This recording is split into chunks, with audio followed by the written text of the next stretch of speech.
बगर धुवून घेतलेली आहे। एक बटाटा कट करून घेतले आणि शेंगदाण्याच्या तेलामध्ये हिरवी मिरची कट करून तळायला टाकलेले आहे। त्याची थोडीशी तळली थोडंसं बटाटा टाकून घ्यायची।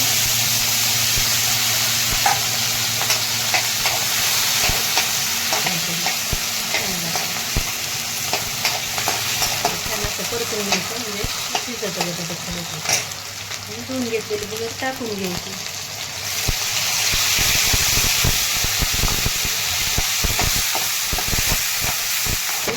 छान असं परतली तर आपलं थोडीशी पातळ करायची असल्यामुळं शिजायसाठी थोडंसं पाणी टाकून द्यायचं।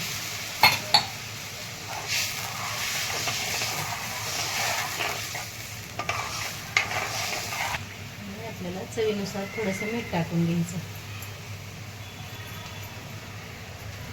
थोडंसं आपण शेंगदाण्याचं बेसन सुद्धा करू शकतो पण आपल्याला बेसन न करायच्यामुळं थोडासा कूट शेंगदाण्याचा टाकून घ्यायचा।